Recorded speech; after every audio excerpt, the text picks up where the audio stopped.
Ya, pemirsa, Komnas HAM kembali memanggil ajudan beserta asisten rumah tangga Irjen Verdi Sambo. Sementara itu, penanganan kasus telah diambil alih oleh Barreskrim Polri untuk efektivitas dan efisiensi penanganan perkara.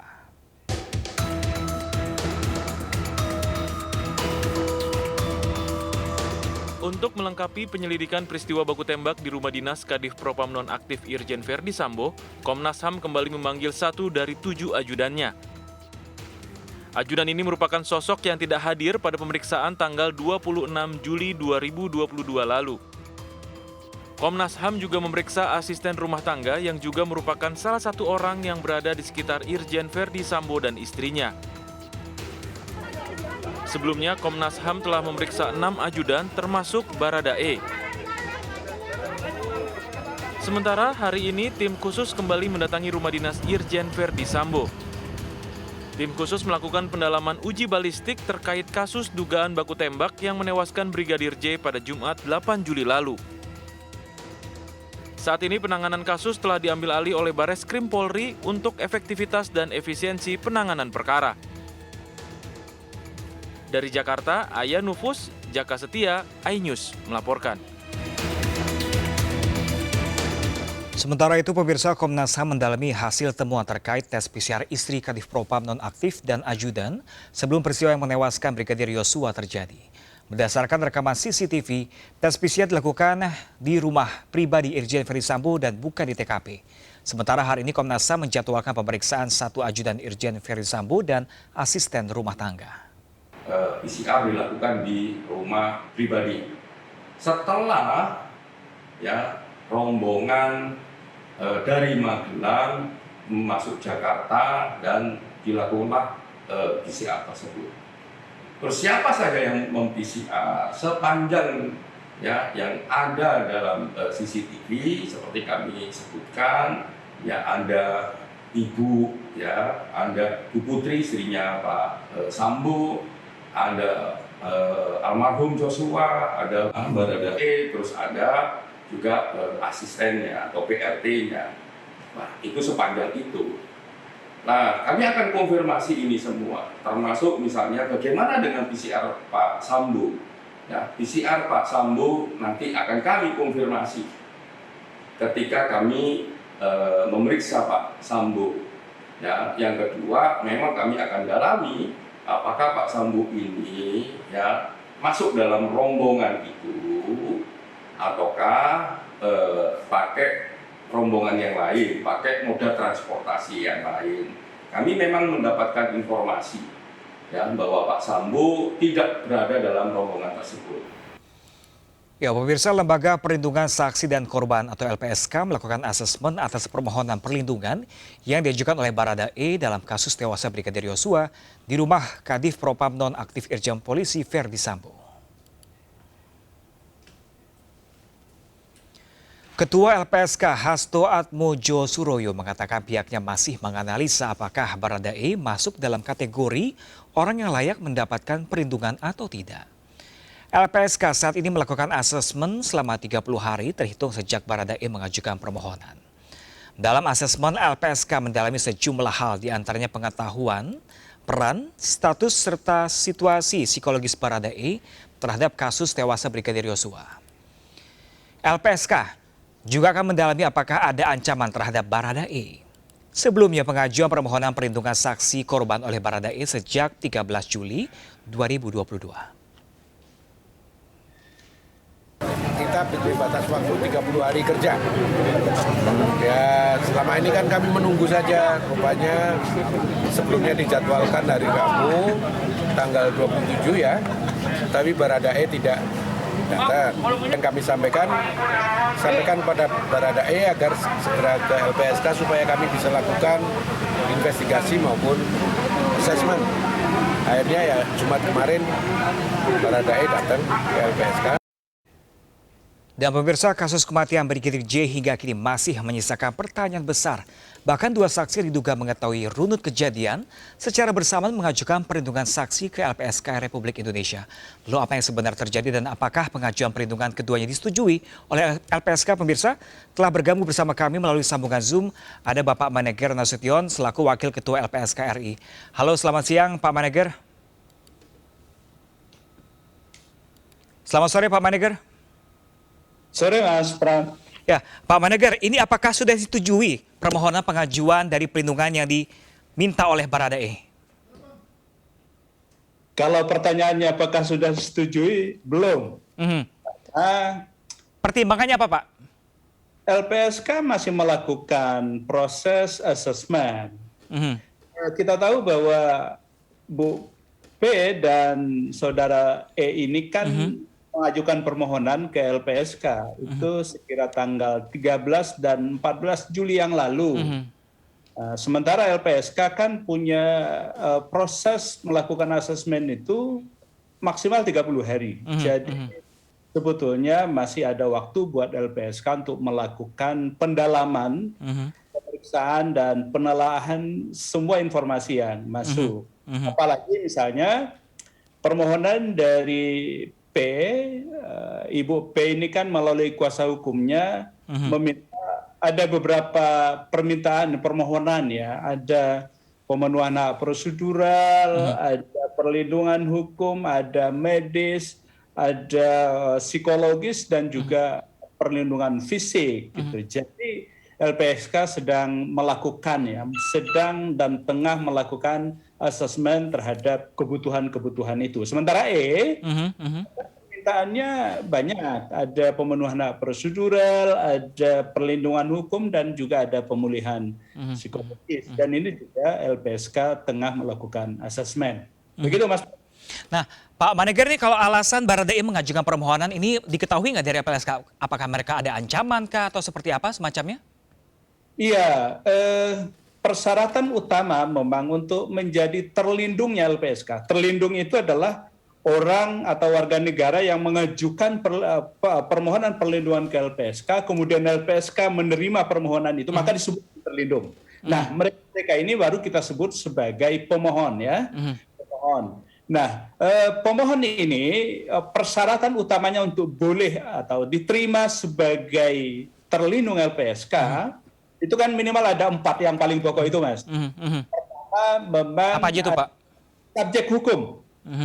Mereka ini berstatus sebagai apa untuk disebut punya hak legal standing untuk mengajukan ke LPSK. Misalnya, apakah mereka sebagai korban, apakah mereka sebagai saksi, atau mereka sebagai pelaku tapi mau kerjasama disebut justice collaborator, atau mereka whistleblower, pelapor atau saksi ahli. Nah, ini kan harus jelas. Kedua, apakah mereka punya informasi yang sangat penting bagi proses peradilan? Karena sifat pentingnya informasi menjadi salah satu pertimbangan LPSK apakah diterima atau tidak. Kemudian yang ketiga betul tadi Mas Pram, memang ada pertimbangan apakah ada tingkat ancaman yang membahayakan keselamatan atau tidak. Nah, kemudian yang keempat itu LPSK juga akan melakukan tracking terhadap track record rekam jejak para pemohon apakah sebagai pelaku kejahatan atau pernah melakukan kekerasan. Nah, ini yang kemudian di assessment oleh LPSK untuk menentukan ini memenuhi persyaratan apa tidak. Begitu Mas Pram. Nah, kalau Pak Maneger dari poin-poin yang Bapak sebutkan tadi, apakah Baradae ini masuk dalam kategori yang Bapak sebutkan tadi apa tidak sama sekali? LPSK masih mendalami dari 4 kategori itu, lalu kemudian kita jahit dengan persyaratan lain, misalnya persyaratan formalnya terpenuhi apa tidak. Persyaratan formalnya relatif terpenuhi karena ada identitas, kemudian ada permohonan, begitu ya. Kemudian persyaratan material itu harus ada status beliau dalam konteks hukum pidana ya, minimal ada RT. Yang kedua minimal ada kronologis. Nah, ini yang kemudian kita periksa Mas. Berkaitan dengan beberapa hak yang mereka mohonkan ke LPSK, LPSK sudah melakukan beberapa langkah ya. Kita sudah secara proaktif mendatangi ke beberapa pihak, termasuk juga kita menerima yang bersangkutan atau kuasa hukumnya ke LPSK untuk lebih kita lakukan assessment terhadap beberapa permohonan itu. Begitu Mas Pram. Oke, Pak Maneger, ini kan publik masih bertanya-tanya Pak. Nih, sebenarnya sejauh ini bagaimana sih kondisi Baradae? Ya, sejauh ini seperti yang diketahui oleh media massa sudah berkunjung kemana-mana, sehat walafiat begitu ya. Tapi tentu secara psikologis LPSK sedang melakukan pemeriksaan atau karena bagaimanapun LPSK ini perlu kita sampaikan ke publik, Mas Pram. Ini lembaga negara yang punya mandat untuk melakukan perlindungan terhadap para saksi maupun korban, yang sifat lembaga ini sangat independen. Dia bekerja secara imparsial, dia tidak boleh dipengaruhi oleh siapapun. Karena itu kemudian LPSK akan menjaga independensi itu. Jadi menjaga kerahasiaannya, Pak ya. Nah, caranya bagaimana? Caranya memperlakukan semua orang secara sama. Kalau ada yang kurang, kita sebut ada yang kurang. Kalau memenuhi persyaratan, kita sebut memenuhi persyaratan. Kalau kemudian diterima, kita katakan diterima. Kalau enggak pun diterima, kita akan sampaikan tidak diterima. Karena inilah sifat secara kelembagaan bahwa LPSK itu karakternya dia mesti independen dan bekerja secara imparsial. Nah, Pak Menegger ini kan sebelumnya sempat mangkir dan Jumat lalu kemarin Baradae sudah memenuhi panggilan sudah diperiksa. Namun hingga kini Putri Sambo ini malah belum dimintai keterangan. Apakah selanjutnya akan dilakukan pemeriksaan juga oleh LPSK? Istilah yang paling tepat, Mas Pram, sebetulnya kita melakukan assessment. Kalau pemeriksaan, interogasi, apalagi melakukan BAP, tentu teman-teman secara hukum itu menjadi kewenangannya teman-teman penyidik. Kita tentu berada di hilir, Mas Pram. Kita hanya melihat apakah yang bersangkutan punya legal standing untuk menjadi terlindungnya LPSK. Yang kedua, apakah ada persyaratan yang dimandatkan oleh undang-undang, oleh peraturan yang dibuat oleh LPSK itu kemudian dipenuhi apa tidak. Nah, karena itu proses yang kita lakukan kita menyebutnya dengan penelaahan. Nah, Mas Pram, waktu kita lakukan penelaahan ini sebetulnya cukuplah untuk 30 hari. Ini kalau misalnya pengajuannya, ya saya coba lihat data, mereka ini mengajukan permohonan ke LPSK itu tanggal 13 atau tanggal 14 Juli. Betul. Masih setengah bulannya, Pak ya. Setengah bulan lagi. Jadi sebetulnya mohon publik bersabar bahwa LPSK tentu tidak bisa didesak oleh siapapun karena lembaga ini independen. Ini demi tegaknya negara hukum, kemudian tegaknya keadilan dan adanya kepastian hukum gitu loh. Karena itu kita berharap kepada publik, mohon LPSK diberi kesempatan untuk melakukannya sesuai dengan ini juga di luar juga masih berlangsung proses itu ya. Jadi sekali lagi LPSK sampai hari ini masih tahap melakukan penelaahan. Lalu hasil penelaahan ini nanti, Mas Pram, akan dibawa ke sidang Mahkamah Pimpinan namanya. Mengadakan setiap Senin, pimpinan LPSK itu ada bertujuh. Lalu bertujuh itu akan mendapat laporan dari tim investigasi kita melalui tenaga ahli. Lalu kemudian LPSK melalui pimpinan yang bertujuh itu akan musyawarah, akan berdiskusi, mendalami, dan kemudian pada saatnya akan memutuskan diterima atau tidaknya permohonan perlindungan yang diajukan oleh warga negara, khususnya oleh Ibu P dan Saudara E itu. Begitu, Mas Pram. Pak Menegger, ini nanti disetujui atau tidaknya, apakah nanti akan dipublish juga ke publik nih? Ya, karena ini sudah menjadi perhatian publik, maka itu dalam prinsip hak asasi manusia apa yang disebut dengan right to know. Ada masyarakat punya hak atau publik punya hak untuk tahu, maka tentu LPSK akan menyampaikan ke publik bahwa ini sudah mengajukan, kami akan sudah membahas dan kemudian memeriksa, menelaah dan kemudian akan memutuskan diterima atau tidak. Itu tentu boleh. Yang tidak boleh itu adalah kami kemudian kalau diterima, maka kemudian kewajiban LPSK untuk menjaga kerahasiaan terlindung kita. Itu demi keamanan, demi keselamatan, dan demi kenyamanan dari terlindung kita. Jadi begitu, Mas Pram, insya Allah kita akan terbuka kepada publik, tetapi sebatas informasi yang boleh disampaikan. Tapi tentu kalau ada pengecualian, informasi yang harus kami rahasiakan, tentu akan kami sampaikan juga kepada publik bahwa identitas kerahasiaan dari para terlindung kita akan kita sampaikan kepada publik bahwa itu harus kita rahasiakan. Ya, Pak Menegger, mungkin kita tahan sebentar, Pak Menegger, karena kita akan melihat konferensi pers langsung dari Komnas HAM terkait kasus ini, Pak Menegger. Baik, Mas.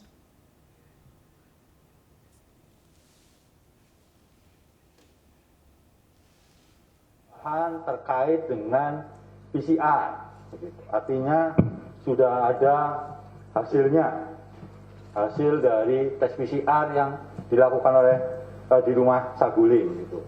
Itu terus kemudian yang lain juga soal kerangka-kerangka waktu yang dikerjakan atau dilakukan oleh orang-orang tersebut begitu. Kira yang pihak-pihak yang sudah kami periksa. Itu secara garis besar. Terus kemudian hari Rabu besok, nanti detailnya biar Pak Anam hasil hari ini lebih detail. Hari Rabu besok kami mengagendakan untuk meminta keterangan terkait balistik.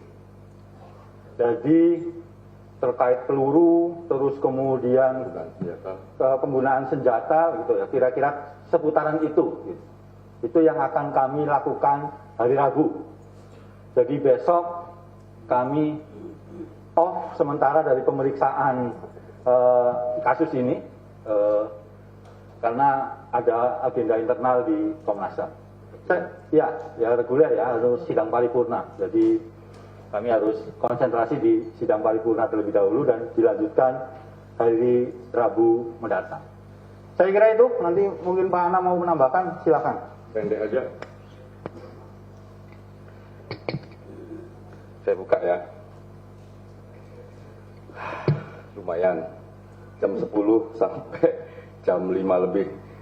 Ya, saya cuma menambahkan apa yang dikatakan oleh Pak BK. Ya, yang pertama memang kami mendalami bagaimana hubungan-hubungan antara ADC dengan ADC, ADC dengan pihak Pak Sambo maupun Bu Putri. Informasinya semakin kaya. Yang kedua, kami memang mendapatkan hasil PCR, walaupun petugas PCR-nya pada kesempatan tadi belum sempat untuk datang. Ya kita maklumi memang dia swasta, bukan anggota kepolisian, ya, sehingga memang prosesnya harus ya lebih bisa berkomunikasi gitu. Nah itu yang tadi nggak datang. Jadi dari sekian yang kita panggil, dari ADC datang, dari ART datang, terus dari petugas PCR tidak datang. Namun demikian kami mendapatkan hasil PCR-nya. Yang berikutnya adalah kami juga mendapatkan dokumen. Dokumen ini memperkuat berbagai constraint waktu.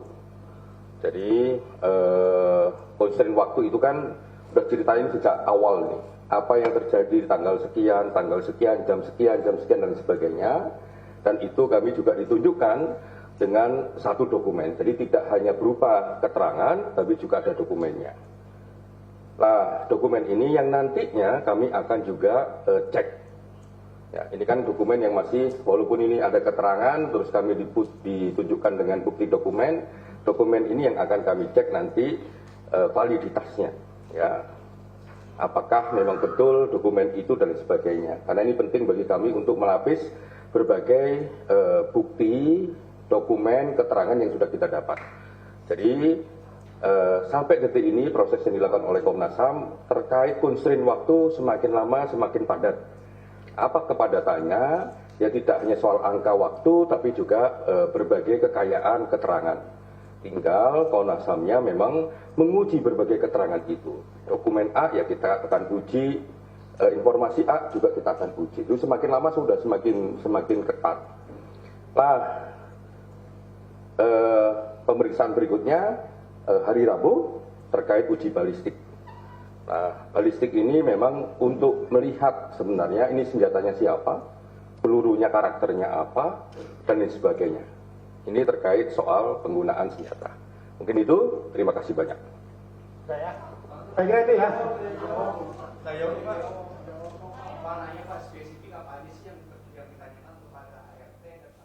Ya, pemirsa, kembali bersama dialog kami pemirsa dengan Bapak Maneger Nasution selaku Wakil Ketua LPSK RI. Halo Pak Maneger. Halo Astra. Ya, Pak Maneger, tadi hasil uji balistik ternyata akan diumumkan pada pekan depan. Nah, lalu apakah hasil ini berpengaruh besar akan disetujuinya atau tidaknya pengajuan dari perlindungan dari Baradae ini? Kalau berpengaruh apa tidak, ada perbedaan sebenarnya Mas Pram. Kalau substansi hukumnya itu sebetulnya ada di penegak hukum ya. Tetapi yang paling penting bagi LPSK itu untuk menentukan apakah para pemohon ini itu punya subjek hukum yang kita sebut sebagai subjek hukum yang bisa dilindungi oleh LPSK atau tidak. Subjek hukum yang bisa dilindungi oleh LPSK itu hanya 5 statusnya, Mas.